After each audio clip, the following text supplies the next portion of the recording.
witnessed things strange, unexpected, mysterious, but not to be denied. Join me now and take one step beyond. Around the lives of all great men, history weaves romantic and colorful stories. Many are based on fact, and some are pure imagination.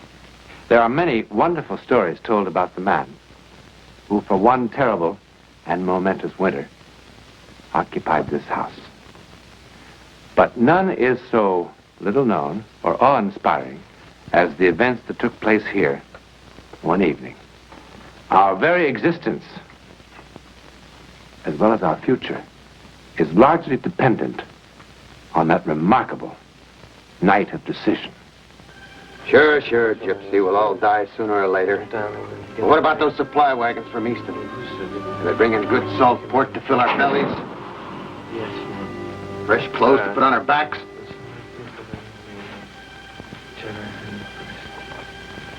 There will be no supply wagons. That's it. I say only hunger, suffering, and death. I see quite a bit of suffering for you too, Gypsy. We were told to stay out of camp. You and your rag-tailed friends with your tales of doom. Be careful, boys. Careful! They'll be coming at us through those trees. Take cover! Take cover! Oh, Molly. That's all right. I'll be back before spring thaws. What'll they do to them? The whip. Valley Forge, December 1777. The winter of despair was just beginning.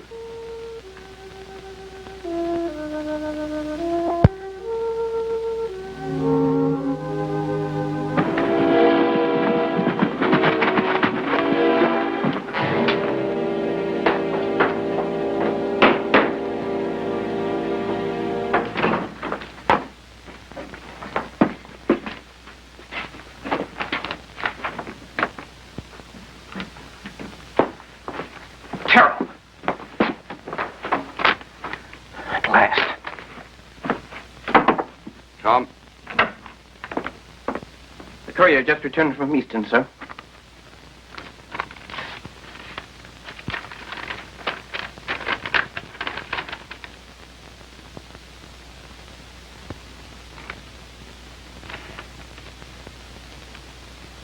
Was there something else, Lieutenant? Oh, no. No, sir.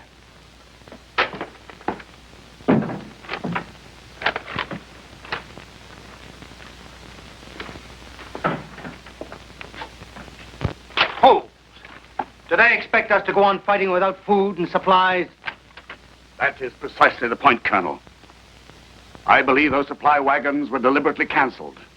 Supplies are ample, but a large element in the Continental Congress would like us to give up. This is a form of persuasion. Persuasion? The British are tired of this war, too. Congress has been contacted by agents of the British with an offer that grants every one of our demands. Everything except independence. And is Congress ready to settle for that? A good many gentlemen in the Congress are. In the face of it, sir, why do you go on? Are you ready to give up, Colonel?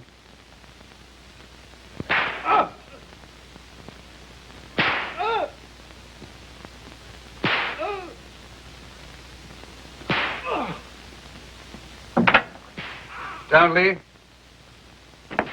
What is that about? It's another one of those gypsies, sir. Fortune teller. This one told some of the men that the supply wagons will never arrive. By whose orders is he being flogged? Major Warren, sir. The order is countermanded. Sir.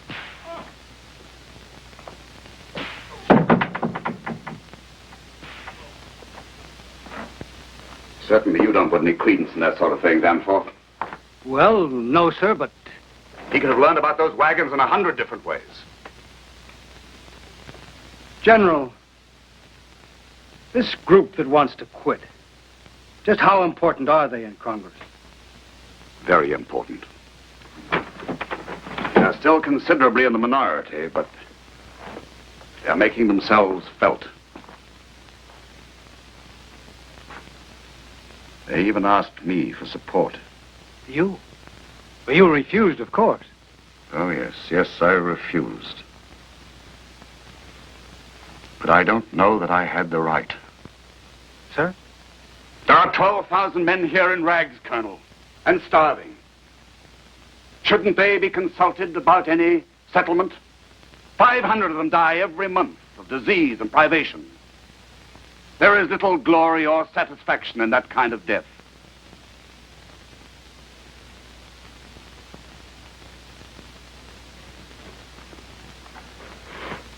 But then, of course, there are the dead. I wonder how they would feel about our settling for anything less than they died for. I don't know which side of the question you favor, sir. To be honest, Colonel,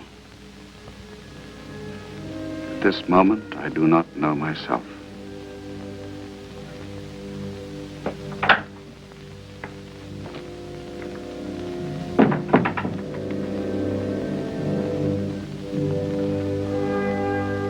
I do not know myself.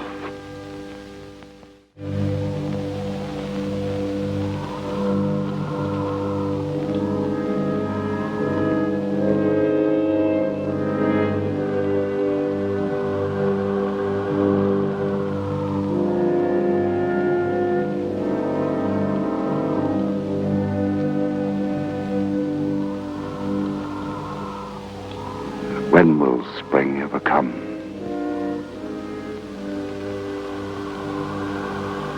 Oh, God, do I have the right to decide the fate of so many,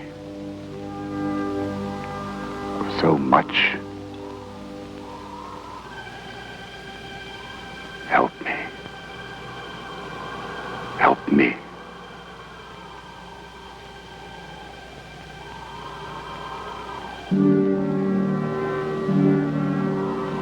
Your God has come to your aid before. He will again.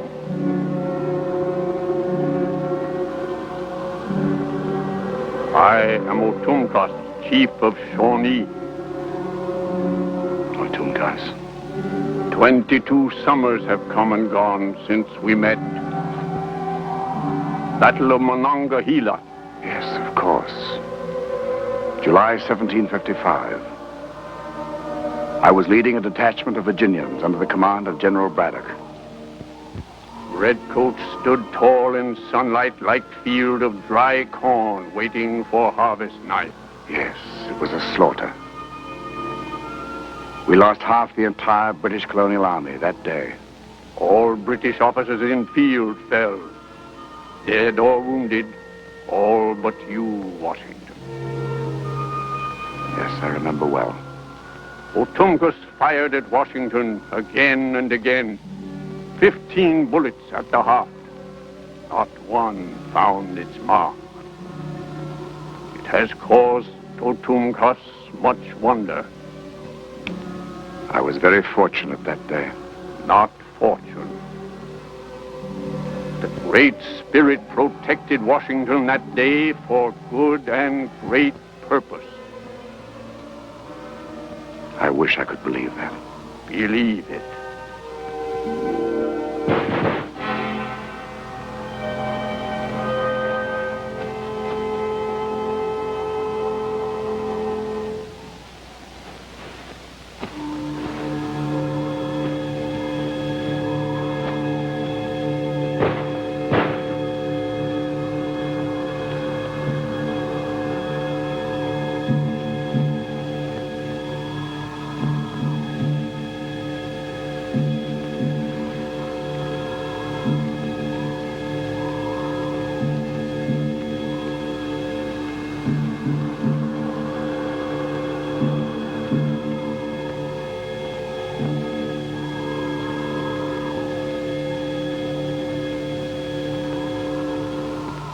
We're going back to our farms where we can be of some good to somebody. You'll be shot down before you can get 100 yards. Maybe, but it's better than slow starvation for a lost cause. We're going home, General. We found out the gypsy was right about those supply wagons, too. We're going home. I go. Go. If we have sunk to the level of animals, turning one upon another, then perhaps our cause is already lost. They're coming through the trees. Hold.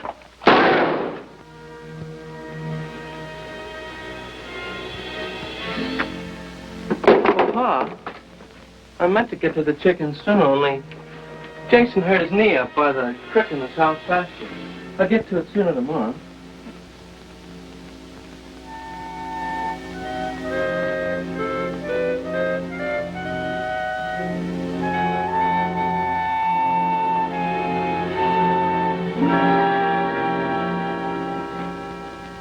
I have never considered myself a mystic, mon general. But I can find no ready explanation for what impressed that Indian so profoundly. What do you say about that battle was all the truth, was it not? Oh, my dear Lafayette, he must have been just a creation in my own troubled mind. He must have been. There were no footprints in the snow. And Otumkas is supposed to have died in his own village 2 years ago. And what if he did? What if he did? That bullet hole in your cloak would be proof of his belief in your invulnerability. His belief? A man dead 2 years? They're talking nonsense. An hallucination caused by remembering an impressive day in my youth. How many battles have you been in, mon general? Oh, scores, perhaps hundreds. Eh bien. How many times have you been wounded? Never. Oh, this has been a day of madness. First me, then you. The gypsy's predictions. Visit from a dead Indian.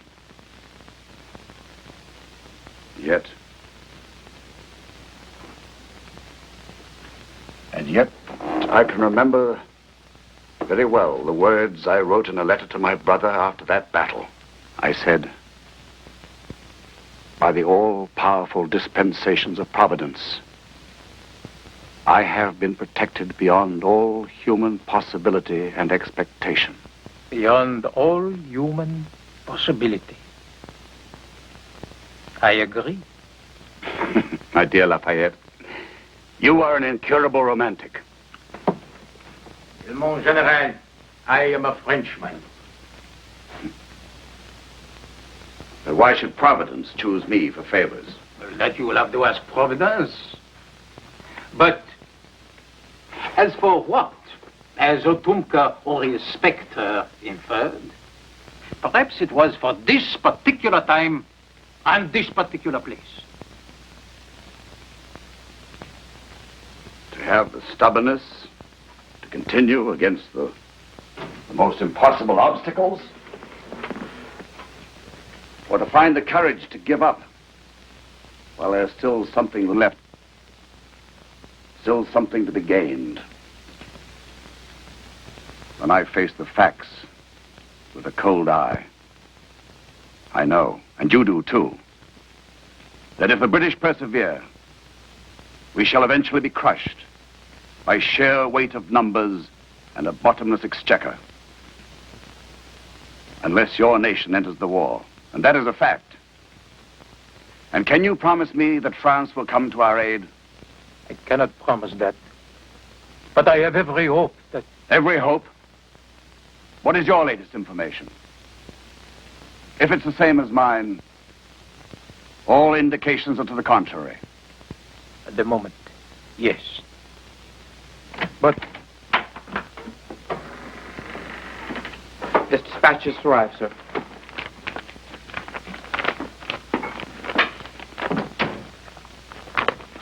What is it, mon general? A short letter from Major Williams of General Gates's staff.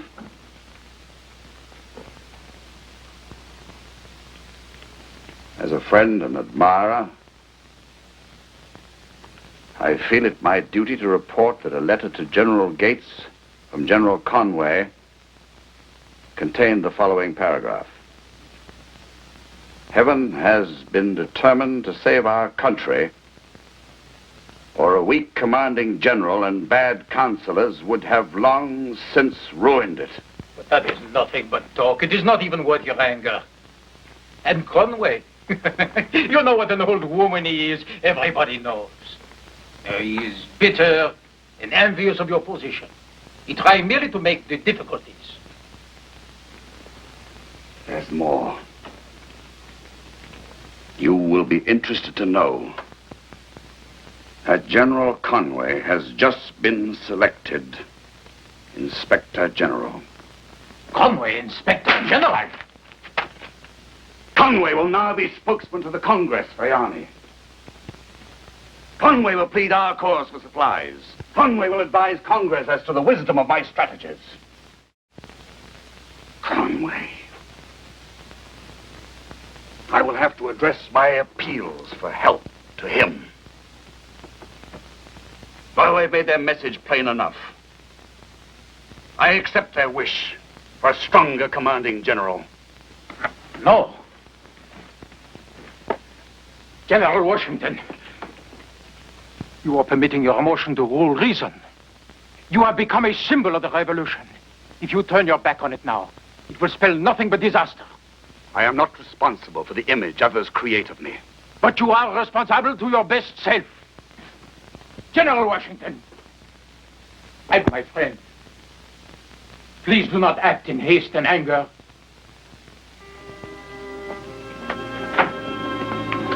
Lee? Sir? Every officer on my staff is to be here for an urgent meeting at 9 sharp. Yes.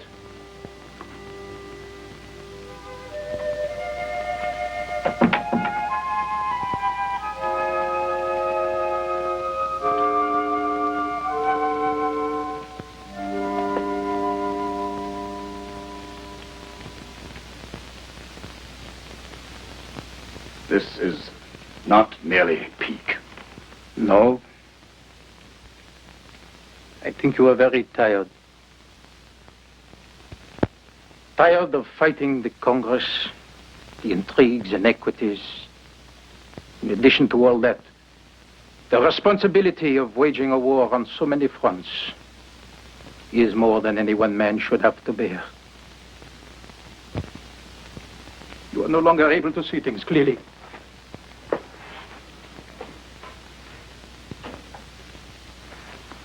General Washington,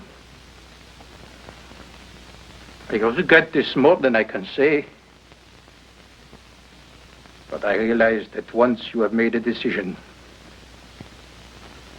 it is hopeless to try and dissuade you.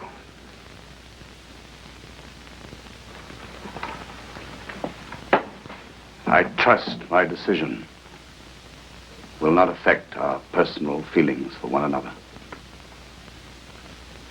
Nothing could do that. Mon General.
Principally a matter of discipline, as I see it.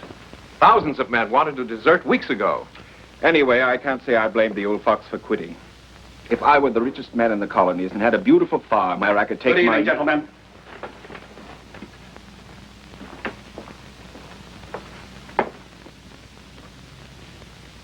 I would like each of you to consider ways and means of building the morale of the men under your command. Projects to keep them busy. To achieve the highest level of preparation for our spring campaign. Spring campaign? But I thought... You thought what, Major? Well, I assumed that your plans were... that is, I assumed that your mood was... Pardon me, sir, but we are despairing of the future. If you know something, if you are free to tell us the basis of this sudden optimism, some news about the French, perhaps. News of a victory in the north. There is no news, Colonel, good or bad. We must make our own good news. But I can say, I am now confident that this war will end in our favor. And with complete victory. Victory? But surely, General... The meeting is adjourned, gentlemen.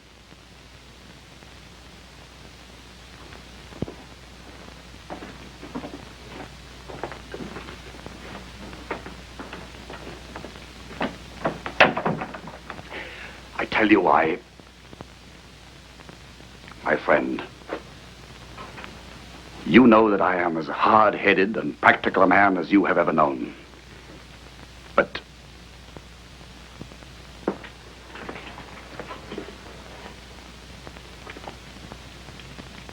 I was sitting here like this. I put back my head and closed my eyes. But it wasn't just a dream. Because when I opened them, it was still there. I saw our nation victorious. I saw it grow in size and power to become the major force for good on this earth. I saw it.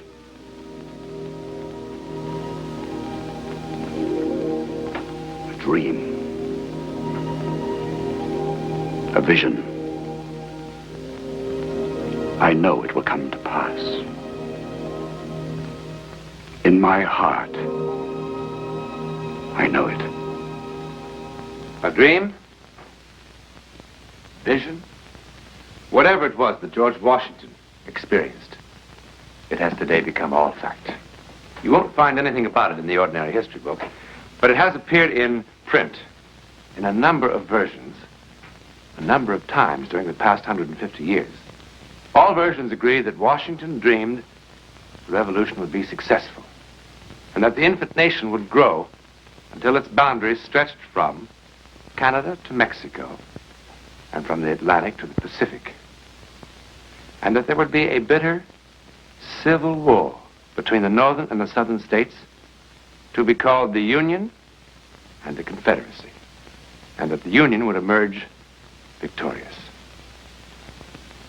He dreamed all this, supposedly, and more. But what is absolutely no dream are the facts of the Battle of the Monongahela. On this, all versions and all historians agree. There were 3 bullet holes through his hat.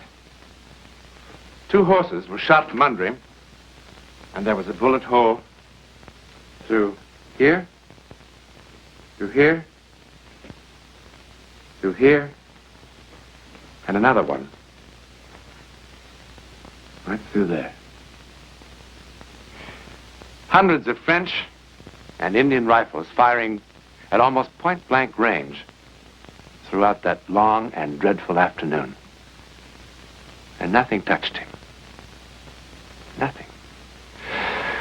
Well, those are the facts. The incredible facts about the mystery of George Washington. Like Chief Otumkus, will always cause us much wonder.